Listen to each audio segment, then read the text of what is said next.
The village where Tommy lived was small and cut off from the world. It lay amidst dense forests that seemed to stretch endlessly.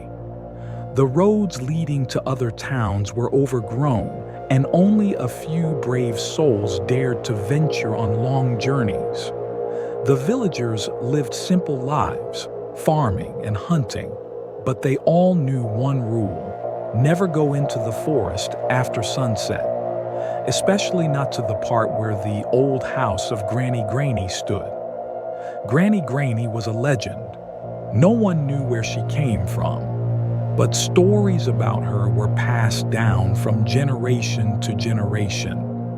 They said she was a witch, that she had lived in the forest for hundreds of years, and that she stole the souls of those who dared to approach her house. Children whispered that she fed on fear, while adults claimed she was cursed. But Tommy, a 10-year-old boy with an insatiable curiosity, decided it was all just fairy tales. Tommy was known among his friends for his bravery. He was always the first to climb trees, explore old barns, and even enter the abandoned house on the outskirts of the village.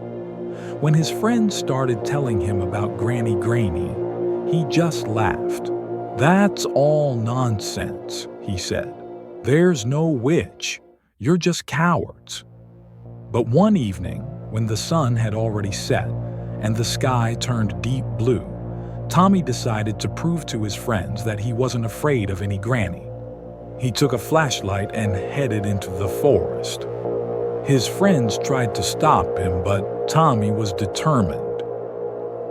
"I'll be back by morning," he said, "and I'll bring you proof that Granny is just a myth." The forest was quiet, but the silence was oppressive and heavy. Every step Tommy took echoed like thunder, and the tree branches seemed to reach out to him like hands.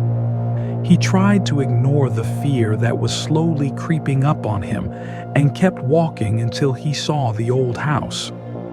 Granny Graney's house was dark, with crooked windows and a door that creaked in the wind. Around it grew large black flowers that Tommy had never seen before. They looked dead, yet there was something alive about them. He stepped closer and knocked on the door. At first, there was no answer, but then he heard a quiet, hoarse voice. "Come in, child." Tommy opened the door and stepped inside. The air was heavy and smelled of rot. The room was dark, with only a faint light from the fireplace illuminating the face of an old woman sitting in a chair. Granny Graney was terrifying. Her eyes were sunken, and her skin was pale and wrinkled. She smiled, but the smile carried no warmth. "Why have you come, child?" she asked, her voice like the rustling of dry leaves. Tommy wanted to run, but his legs wouldn't obey. He felt something invisible holding him in place. Granny Graney rose from her chair and approached him. Her hands were cold as ice as she touched his face. "You've come to me, and now you'll stay here forever," she whispered. Suddenly, the light in the room went out, and Tommy felt something cold and slimy wrapping around his body. He tried to scream, but no sound came out. The last thing he saw before losing consciousness was Granny Graney's eyes, glowing in the darkness like the fires of hell. Tommy woke up in an unfamiliar room. It was small and dark, with walls that seemed to breathe. He felt something sticky and cold wrapping around his body, but he couldn't move. Suddenly, he heard Granny Graney's voice. "You're mine now, child. Your soul belongs to me." He tried to scream, but no sound came out. Granny Graney approached him and began whispering something. Her words were incomprehensible, but they filled him with terror. He felt as though something was draining the life out of him, as if she were stealing his soul. Tommy didn't remember how he spent the next few days. He was in a state between sleep and wakefulness. But one day, he heard a voice that didn't belong to Granny Graney. It was the voice of another boy who, like him, had been trapped. "You have to escape," the voice said. "She can't keep us here forever." Tommy didn't know if it was real or a hallucination, but he felt something awaken inside him. He tried to move, and suddenly his body obeyed. He stood up and saw that the room he was in was full of other children. They were pale and empty, as if their souls had been stolen. Tommy decided he had to escape. He found a way out and left the house.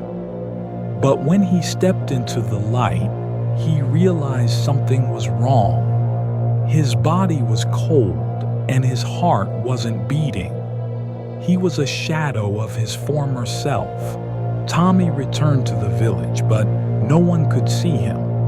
He was a ghost, a shadow wandering the forest. Sometimes he was seen near Granny Graney's house, but no one dared to approach it. And at night, when the wind blew through the forest, you could hear Granny Graney's soft laughter echoing among the trees, reminding everyone that she was waiting for her next victim. A few years later, a new boy appeared in the village who didn't believe in the legends of Granny Graney. He decided to prove it was all just stories and went to her house. He was never seen again. But one night, when the moon was full, the villagers heard screams coming from the forest. They came out of their houses and saw Tommy emerging from the woods. But it wasn't the Tommy they knew. His eyes were filled with terror, and his face was twisted in unbearable pain. He whispered, She's inside me," and fell to the ground, dead.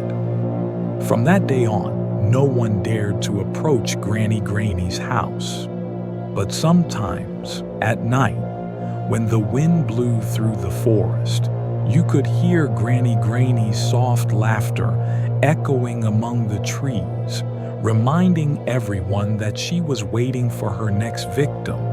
Granny Graney's story was much older than anyone could imagine. She wasn't just a witch. She was an ancient spirit that had lived in the forest for thousands of years. Her house was a portal to another world where she kept the souls of her victims. She fed on their fear and pain, and the more souls she stole, the stronger she became. The village where Tommy lived was just one of her many victims.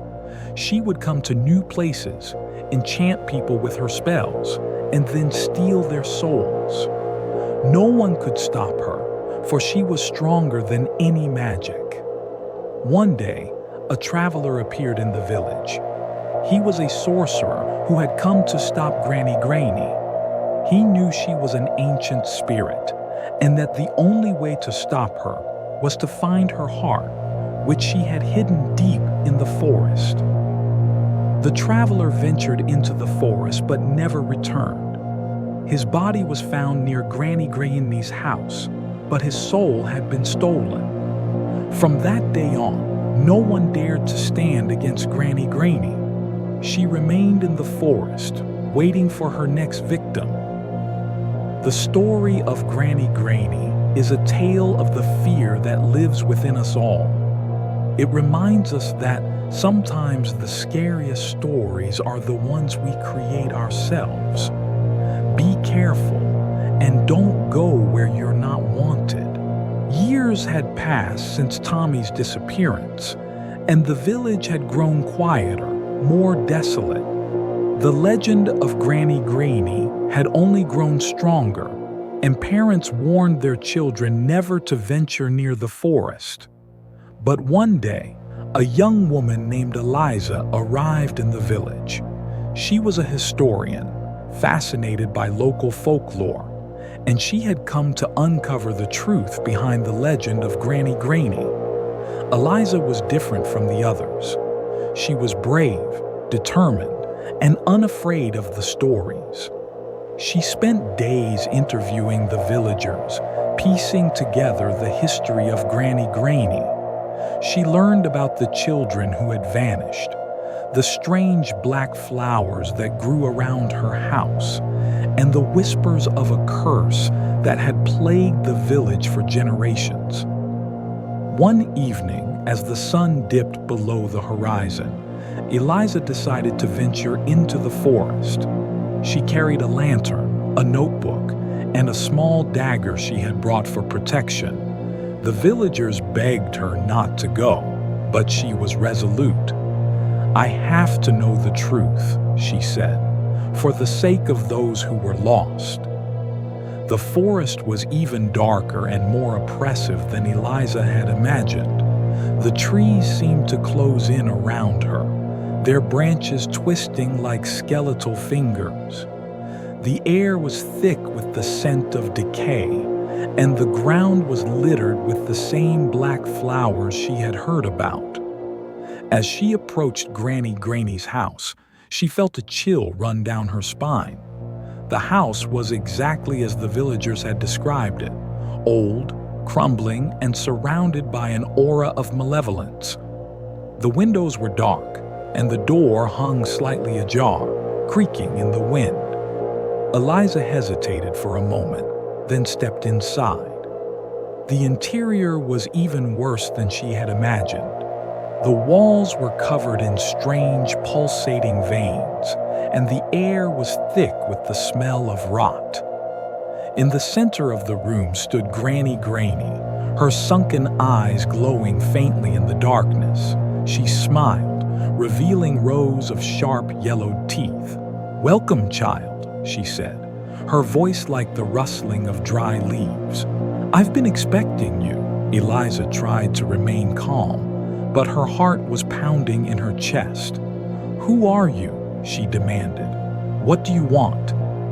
Granny Graney chuckled, a sound that sent shivers down Eliza's spine. "I am the guardian of this forest," she said, "and I have been here for centuries, feeding on the souls of the lost and the forgotten. The children who come to me are mine forever, their souls bound to this place." Eliza's mind raced.